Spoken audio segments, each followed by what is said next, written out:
کہ کئی ہاتھ دعاؤں کو اٹھے تو کئی قدم اللہ کی بارگاہ میں دوڑتے ہوئے پہنچے کہ اللہ اکبر الدین اویسی کو حیات دے دے۔ کئی لوگ ہزاروں کی تعداد میں 5 دن تک کیئر ہاسپٹل میں چلچلاتی ہوئی دھوپ میں کھڑے رہے، دعا کرتے رہے کہ اللہ اکبر اویسی کو حیات دے دے۔ وہیں پر کھانا تھا، وہیں پر قیام تھا، وہیں پر نمازیں ہوتی تھیں۔ کہنے والے یہ کہتے ہیں کہ تاریخ کے دفن میں کبھی کسی کے لیے اتنی زیادہ دعائیں نہیں ہوئی جو دعائیں مجھ گنہگار کے لیے ہوئی۔ یہ اللہ کا بہت بڑا فضل و کرم ہے۔ دنیا میں کئی لوگ آتے ہیں اور اس دنیا سے رخصت ہو جاتے ہیں، اور دنیا سے جب رخصت ہو جاتے ہیں تو لوگ اس رخصت ہونے والے کی اچھائیوں کو بیان کرتے ہیں، کہتے ہیں کہ بڑا اچھا آدمی تھا، دنیا سے رخصت ہو گیا، اور اس کے اچھے اعمال کی وجہ سے اس کے جنازے میں شریک ہوتے ہیں، اس کے آخری رسومات میں شریک ہوتے ہیں۔ لیکن وہ اچھا انسان زندہ نہیں رہتا دنیا کی تاریخ کو سننے کے لیے یا دنیا کے اس کے آخری رسومات میں شرکت کرنے والوں کو دیکھنے کے لیے۔ لیکن اللہ سبحانہ و تعالیٰ نے مجھ گنہگار کو یہ موقع بھی دیا کہ میں اپنی زندگی میں ہی سینکڑوں ہزاروں محبت کرنے والے، دعا کرنے والے، مجھے چاہنے والوں کو دکھایا کس جنون سے انہوں نے، کس دیوانگی سے، کس اخلاص سے، کس محبت کے ساتھ اللہ سے دعا کی میری حیات کے لیے۔ میں جتنا بھی شکر ادا کروں کم ہے اللہ کا، جتنا بھی شکر ادا کروں ہر اس مسلمان کا جس نے میری صحت کے لیے دعائیں کی وہ کم ہے۔ اگر میں کیا میری آنے والی 7 نسل بھی اگر اپنے جسم کی چمڑی کو نکال کر مسلمانان کفن کے قدموں کے نظر کر دے تب بھی میں ان کا احسان ادا نہیں کر سکتا جو احسان ہم نے کیا مجھ گنہگار کی حیات کے لیے دعائیں۔ چاہے وہ امریکہ میں رہنے والا مسلمان ہو، چاہے وہ لندن میں رہنے والا مسلمان ہو، چاہے وہ کینیڈا میں ہونے ہو، چاہے وہ یورپ میں ہونے دیجیے، فرانس میں یا اٹلی میں، یا پھر سرزمین سعودی عرب میں رہنے والا مسلمان ہو، کہ کئی مسلمانوں نے مکے کے لیے دوڑنے لگے، بھاگنے لگے، طواف کرنے لگے، تو کئی مسلمان مدینہ شریف میں سرکار کی بارگاہ میں معذہ لے کر پہنچے۔ اور یہ سب دعائیں ہی تھیں آپ کی کہ اللہ سبحانہ و تعالیٰ نے مجھے پھر سے آپ کی خدمت کرنے کا ایک موقع دیا۔ زندگی میں ہر انسان کی بہت خواہشیں ہوتی ہیں، اور خواہشوں کا یہ عالم ہوتا ہے کہ کبھی وہ ختم ہی نہیں ہوتی۔ ایک گھر بنانے کی خواہش ہوتی ہے تو بن جاتا ہے، تو اور ایک گھر کی خواہش ہوتی ہے، اور ایک گھر بن جائے تو اور گھروں کی خواہش ہوتی ہے، اچھے سے اچھے لباس پہنتا ہے تو اور اچھے لباس کی خواہش ہوتی ہے۔ انسان کے خواہشوں کا کوئی اینڈ نہیں ہے، ختم نہیں ہوتی۔ لیکن میں نے موت کو اتنی قریب سے دیکھا ہے کہ اب دنیا کی کوئی خواہش نہیں ہے، اب جتنے دن میں زندہ ہوں بس یہی خواہش ہے کہ اس وجہ کو، اس مقصد کو تلاش کروں جس کے لیے اللہ نے مجھے حیات دی، اور یہی سمجھتا رہا ہر قدم سے۔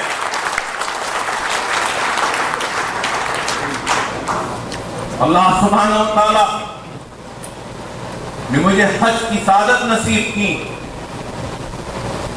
اور حج کی سعادت نصیب کرنے کے لیے جب روانہ ہو رہا تھا حیدرآباد سے، تو مجھے دبئی سے ایک فون آتا ہے، وہاں سے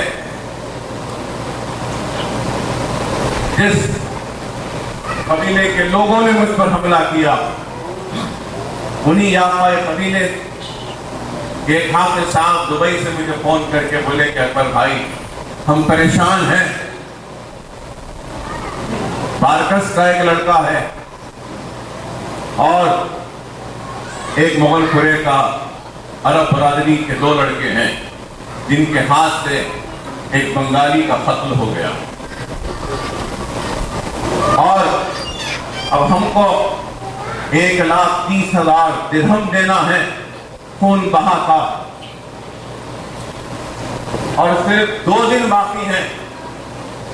ہم نے بہت کوشش کی لیکن کچھ انتظام نہیں کر سکے، صرف 20,000 درہم کا انتظام ہوا۔ ہم آخر میں بڑی شرمندگی کے ساتھ آپ سے رجوع ہو رہے ہیں، ہم کو تو حق بھی نہیں ہے کہ آپ سے فون کر کے پوچھیں آپ کے ساتھ جو واقعہ ہوا۔ میں نے اسی وقت ان سے کہا کہ جو بھی ہے بھیجیے میرے پاس، مجھ سے جو ہوتا ہے میں کروں گا، اب میں کل حج کے لیے روانہ ہو رہا ہوں، ایک ہی دن ہے۔ میں نے اسی وقت ان سے کہا کہ ٹھیک ہے میرے طرف سے آپ ابھی 25,000 درہم لے لیجیے۔ پھر انہوں نے شکریہ ادا کیا، میں نے کہا کہ آپ کسی سے بھی لے لیجیے، میں حج سے آنے کے بعد دوں گا۔ میں دارالسلام کو جاتا ہوں دوسرے دن، جب جاتا ہوں تو دیکھتا ہوں کہ ان دونوں لوگ جن کو گولی ماری جانے والی تھی، میرے حج کو آنے کے دن ہی، جس دن میں آ رہا تھا حیدرآباد سے، 30 تاریخ کو ان کو گولی ماری جانے والی تھی، تو 29 کو دارالسلام میں آ کر وہ ملتے ہیں، تو عورت آتی ہے، بیوی، اور ایک کے 5 بچے اور ایک کے 3 بچے، سب سے بڑے بچے کی عمر شاید 11 سال، سب چھوٹے چھوٹے بچے۔ ان بچوں کو، ان بچیوں کو دیکھ کر ان معصوم بچوں کے چہروں میں مجھے اپنے بچوں کے چہرے نظر آئے، اور 25,000 روپیہ درہم کا جو میں نے اعلان کیا، مجھے شرمندگی ہونے لگی ان بچوں کو دیکھ کر کہ اتنے معصوم بچے ہیں۔ ان سے پوچھا کہ کتنے جمع ہوئے، تو کہنے لگے کہ اکبر بھائی آپ کے 25، اور پھر ہم نے کوئی 30,000 جمع کیے تھے، وہ ملا کے 45,000 درہم ہی ہوئے ہیں، اب ہم کو 1,30,000 دینا۔ تو اسی وقت میں نے جتنے ان کو ضرورت تھے، قریب 90,000 درہم کی اور ضرورت تھی، اسی وقت منگوایا اور دبئی میں پہنچایا۔ اسی وقت صرف 3 گھنٹے باقی تھے، اگر 3 گھنٹے میں پیسے نہ ملتے تو شاید وہ دونوں کو گولی مار دی جاتی۔ الحمدللہ، یہ میں اپنی تعریف کے لیے آپ کے سامنے نہیں کہہ رہا ہوں، اللہ کے پاس سینکڑوں بندے ہیں اللہ جن سے کام لے سکتا ہے، اور دینے والوں کی کمی نہیں ہے، لیکن اللہ جس پہ مہربان ہوتا ہے اللہ اسی کو نوازتا ہے۔ یہ اللہ کی بہت بڑی نوازش ہے، میں کہوں گا کہ مجھ پر، کہ حکم ہے کہ حج کو جانے سے پہلے صدقہ دے کر جاؤ، تو اللہ مجھے کیسا موقع دیتا ہے، کس طریقے سے صدقہ دینے کا موقع دیتا ہے، یہ اللہ کا بہت بڑا انعام ہے میرے لیے، جس کے لیے میں اللہ کا کتنا بھی شکر ادا کروں۔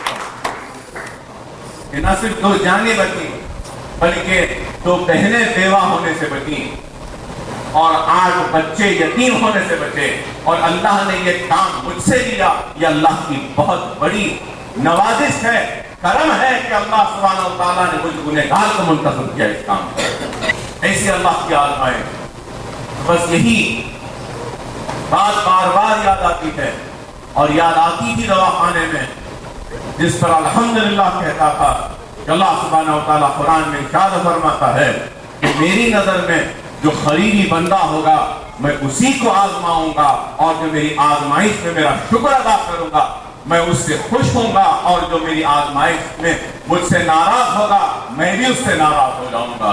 ہر حال میں میں نے اللہ کا شکر ادا کیا، الحمدللہ الحمدللہ کہتا رہا، اور اللہ سبحانہ و تعالیٰ کا کرم ہے کہ اللہ سبحانہ و تعالیٰ نے مجھے اس قابل بنایا کہ میری لاسٹ سرجری ہو کر 3 مہینے ہوئے ہیں۔ گلوبل ہاسپٹل کی سرجری کے بعد 3 مہینے میں الحمدللہ میں حج بھی کیا ہوں اور پورا حج کرنے کے بعد الحمدللہ آپ کے درمیان میں بھی آیا ہوں۔ یہ کوئی میری طاقت یا میرا ویل پاور نہیں ہے، یہ صرف اور صرف اللہ کا بہت بڑا فضل و کرم ہے، نبی کریم صلی اللہ علیہ وسلم کا صدقہ ہے، اولیاء اللہ کی دعائیں ہیں، اور آپ تمام مسلمانوں کی دعاؤں کا نتیجہ ہے کہ اللہ سبحانہ وتعالیٰ نے مجھ گنہگار کو اتنی ہمت و طاقت دی کہ میں خود سے پھر سے اپنے قدموں پہ کھڑا ہوں اور آپ کے درمیان میں آپ سے مخاطب ہوں۔ یہ اللہ کا بہت بڑا ٹیم آف ڈاکٹرز جو تھی میرے پیچھے، ان کی محنتوں اور کوششوں کا نتیجہ ہے۔ میں نہیں بھول سکتا ایک ڈاکٹر کا نام مظہر الدین علی خان کا، جو 4 مہینے تک اپنی پریکٹس کو چھوڑ کر 24/7 میرے ساتھ رہا، میری خدمت کرتا رہا، میرے آزو میرے بازو رات اور دن میرے ساتھ رہا۔ جس وقت مجھے حملہ ہوا، بارکس سے اٹھنے کے بعد میں نے اپنا فون اٹھا کر فون کیا اور کہا کہ مظہر صاحب مجھے گولیاں لگی ہیں، میں آ رہا ہوں، ہر ایک چیز تیار رکھیے۔ اویسی ہاسپٹل پہنچتا ہوں تو کھڑا ہے وہ شخص، اور وہاں سے جو کھڑا تھا تو آج میں حج میں بھی ہوں تو حج کے دوران بھی میرے ساتھ رہا۔ میں صرف اس شخص کے لیے دعا کر سکتا ہوں، میرے دعا کی کہ ایسا دوست اللہ نے۔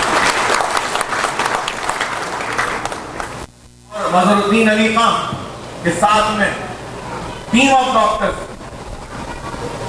اویسی ہاسپٹل کی ٹیم آف ڈاکٹر، ممتاز صاحب، اعجاز صاحب، بشیر صاحب اور عادل ڈاکٹر، ڈاکٹر مظہر، اور پھر یورولوجسٹ کی ٹیم ہماری، دوسرے کئی ڈاکٹر، اور پھر میرے گھر میں آنے کے بعد بھی team of doctor, doctor Hasan, doctor Kaleem, doctor Parvez, doctor Sadiq, doctor Faiz, 24 گھنٹے یہ لوگ میرے ساتھ رہتے۔ میرا ہاتھ نہیں اٹھتا تھا، نہ یہ ہاتھ اٹھتا تھا نہ یہ ہاتھ اٹھتا تھا، دونوں ہاتھ معذور ہو چکا تھا، اپنے اٹھ بھی نہیں ہو سکتا تھا۔ ان لوگوں نے بہت خدمت کی ہے میری۔ ایک وارڈ بھائی ہے خان صاحب، اس نے بھی بہت خدمت کی، اس طریقے سے میرا خیال رکھا کہ میں 3 مہینے میں کھڑا ہو کر آپ کے سامنے ہوں، اور کوئی میرا چہرہ دیکھ کر نہیں کہہ سکتا کہ گولیاں کھا کر یہ آدمی آیا ہے 3 مہینے 6 مہینے پہلے، اتنا زیادہ صحت مند ہو کے آپ کے درمیان۔ یہ اللہ کا بہت بڑا فضل ہے۔ کیئر ہاسپٹل کی ٹیم، سما راجو صاحب کی ٹیم نے بہت میرا خیال رکھا، پھر گلوبل ہاسپٹل کی ٹیم، ڈاکٹر رنیندر ناتھ اور متھائی ڈاکٹرز کی ٹیم نے بہت خیال رکھا میرا، انہوں نے بھی کیا۔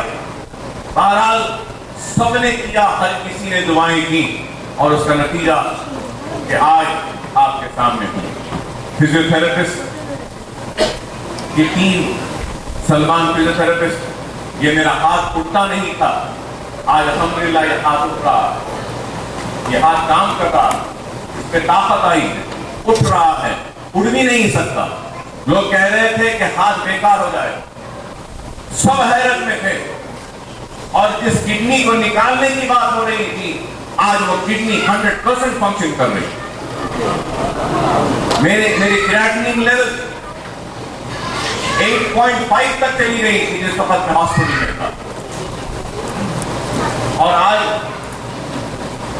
0. کچھ ہے، کم 1 بھی نہیں ہے۔ اتنا اچھے فنکشننگ کڈنی کے ہو رہے، تو یہ موجودہ ہے اللہ سبحانہ وتعالیٰ کا، کہ اللہ کی راہ میں جو دیانتداری کے ساتھ، ایمانداری کے ساتھ، خلوص کے ساتھ خدمت کرے گا، تو اللہ سبحانہ وتعالیٰ قرآن میں ارشاد فرماتا ہے کہ میں